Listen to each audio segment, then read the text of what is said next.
राधे राधे दोस्तों, कैसे हैं आप सब दोस्त। सबसे पहले तो माफ़ी चाहता हूँ, कुछ दिनों से वीडियोस वगैरह नहीं आ रहे थे। कभी कभी खुद को एक रीसेट देना पड़ता है और उसी के लिए मैं कुछ दिन के गैप पे जो है गया था। दोस्तों आज की वीडियो में डिस्कस करेंगे कि हम लोग एक तरफ जो हमारी मालगाड़ियाँ ट्रेनें होती हैं उनके लोकोमोटिव्स को देखते हैं और वहाँ पे हमको बहुत ज़्यादा हाई हॉर्स पावर के लोकोमोटिव मिलते हैं। मतलब 9000 HP के इंजन है वहाँ पे, 12000 HP के इंजन है वहाँ पे। लेकिन जब हम एक तरफ अपनी पैसेंजर ट्रेन्स को देखते हैं तो हम वही पुराने 90s के जो लोकोमोटिव होते हैं, WAP4, WAP5, WAP7, इनसे ही काम चला रहे हैं। ठीक है, एक तरफ भारतीय रेलवे जब इतना ज़्यादा इनोवेशन कर रहा है, सब कुछ लगा रहा है, बहुत पैसा खर्च किया जा रहा है हर चीज़ के ऊपर, तो रेलवेज़ पैसेंजर सेगमेंट में लोकोमोटिव पे ध्यान क्यों नहीं दे रहा। ठीक है, मैं आपको सच्ची बता रहा हूँ, अगर ये वीडियो मैं आज से 5-6 साल पहले 2019-2020 में बना रहा होता तो मेरा आंसर एकदम अपोजिट होता।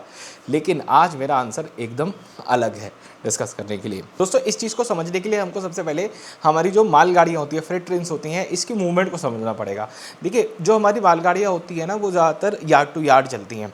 ठीक है, और उसके अंदर क्या होता है कि वहाँ पे वैगन्स और लोकोमोटिव मॉडल ही सबसे ऑप्टिमम या सबसे बेस्ट मॉडल अवेलेबल है। क्यों?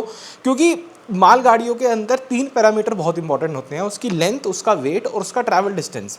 और ये तीनों ही जो पैरामीटर्स हैं ये बहुत ज़्यादा वेरिएबल हैं, मतलब ये फ्लक्चुएट करते रहते हैं। ठीक है, मतलब एक दिन कोई मालगाड़ी A से B जगह पे जा रही है तो हो सकता है उसमें 25 वैगन लगे, और एक दिन हो सकता है 52 वैगन लगे, और किसी दिन हो सकता है कि उसी सेक्शन पे गाड़ी शेषनाग बन करके, मतलब 2-3 मालगाड़ियों को एक साथ जोड़ के जो 104 वैगन वगैरह वाला सेगमेंट होता है वो बन करके ट्रैवल करे।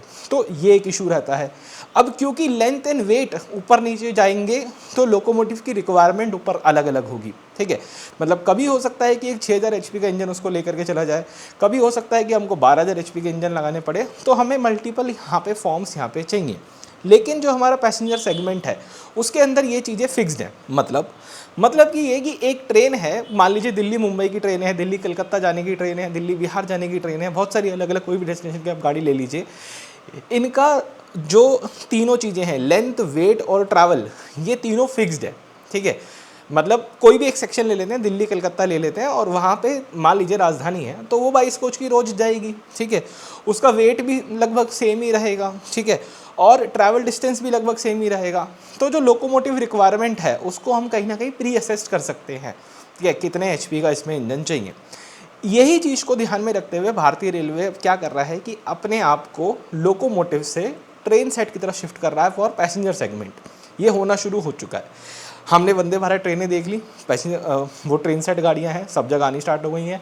अब वंदे स्लीपर भी आनी स्टार्ट हो गई हैं, जो कि आगे जाके आपके लॉन्ग डिस्टेंस ट्रैवल को वंदे स्लीपर से रिप्लेस किया जाएगा, ये भी आप समझते हो। इसके अलावा वंदे मेट्रो भी हम लोगों ने देख ली है, जो कि हमारी EMU ट्रेन्स हैं। बट वो तो खैर ऑलरेडी EMU जो है वो ऑलरेडी ट्रेन सेट वाली गाड़ियाँ हैं, और वंदे मेट्रो भी ट्रेन सेट वाली गाड़ियाँ, उसमें इतना डिफरेंस नहीं है। लेकिन हाँ, ये होना जो है शुरू हो गया। और इसके अलावा जहाँ पे वो नहीं कर पा रहे हैं वहाँ वो अमृत भारत लेकर के आ रहे हैं, जहाँ पे पुश पुल के अंदर 2 लोकोमोटिव आगे पीछे लग रहे हैं। और पूरे अमृत भारत लाइनअप को अगर आप उठा करके देखें तो उसके लिए इन्होंने नए लोकोमोटिव नहीं बनाए, इन्होंने अपना पुराना WAP5 का पूरा फ्लीट उठाया और उसी को उठा करके कन्वर्ट कर दिया यहाँ पे अमृत भारत लिवरी के अंदर, या उसके अंदर जो भी उसके कैब वगैरह चेंजेस करने थे वो सारे वहाँ पे जो है क्रिएट कर दिए। यदि रेलवेज़ को ऐसा नहीं करना होता, यदि रेलवेज़ कहीं फ्यूचर में डिज़ाइन कर रहा होता, सोच रहा होता आने वाले 10 साल के अंदर भी कि हम पैसेंजर सेगमेंट के अंदर भी पावरफुल लोकोमोटिव लेकर के आएंगे, तो वो ये काम नहीं करता, वो अपनी पूरी वेब लाइनअप को ख़त्म नहीं करता, वो अमृत भारत के लिए नए टाइप के लोकोमोटिव जो है डिज़ाइन करता या नए HHP लोकोमोटिव डिज़ाइन करता। बट उसने ऐसा कुछ नहीं किया। तो कहीं ना कहीं ये जो पैरामीटर्स हैं ये इस प्रिडिक्शन को कहीं ना कहीं सेटिस्फाई करते हैं कि रेलवेज पैसेंजर सेगमेंट के अंदर हाई हॉर्स पावर लोकोमोटिव्स जो है नहीं लेकर के आने वाला फ्यूचर के अंदर। अब ये जो हमारी ट्रेन सेट होती हैं ये एक ना इंफ्रास्ट्रक्चर वाइज भी बहुत फ़ायदेमंद रहती है।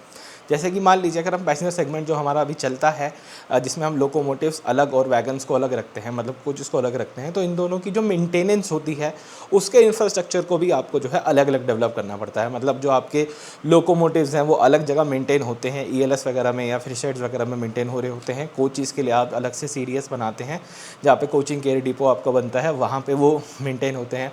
दोनों जगह आपको अलग अलग स्टाफ रखना पड़ेगा, हर चीज़ पैरेलल में अलग अलग चलेगी, जो कि आपकी कॉस्ट को डबल कर देगा। वंदे भारत टाइप जो गाड़ियाँ हैं, ट्रेन सेट वाली गाड़ियाँ हैं, ये एक ही जगह मेंटेन हो जाएगी। ठीक है ना। ये पूरा रेक एक ही जगह मेंटेन हो जाएगा। इसके लिए आपको सिंगल इंफ्रास्ट्रक्चर खड़ा करना पड़ेगा। उसके अंदर सिंगल सेट ऑफ एम्प्लॉयज़ होंगे, मतलब जो भी हायरार्की एम्प्लॉयज़ की चलेगी वो एक सिंगल हायरार्की के एम्प्लॉयज़ होंगे। तो कहीं ना कहीं आपका वो पैसा भी बचाएगा, आप इस एंगल से भी सोचो, और वो आपके लिए कहीं ना कहीं इकोनॉमिकल भी है, क्योंकि जगह खरीदनी, इंफ्रा बढ़ाना, वो सारी चीज़ें। तो रेलवेज अब कहीं ना कहीं अपने आप को धीरे धीरे स्लो ट्रांजिशन के अंदर शिफ्ट कर रहा है कि हम यहाँ से पैसेंजर सेगमेंट में धीरे धीरे जो है लोकोमोटिव्स को बिल्कुल हटा दें, रिमूव कर दें, और जो लोकोमोटिव बचे भी हैं उनको अमृत भारत में कन्वर्ट करके पुश पुल में चलाएं, ठीक है। और जितना ज़्यादा हो सके धीरे धीरे ट्रेन सेट को जो है इंट्रोड्यूस करते चले जाओ। करेक्ट।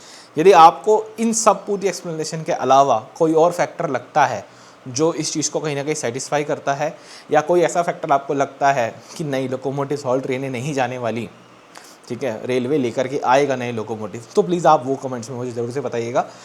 मैं अपनी इस वीडियो में दोस्तों इतना रखता हूँ। मिलते हैं आपसे बहुत जल्द एक और वीडियो में। राधे राधे।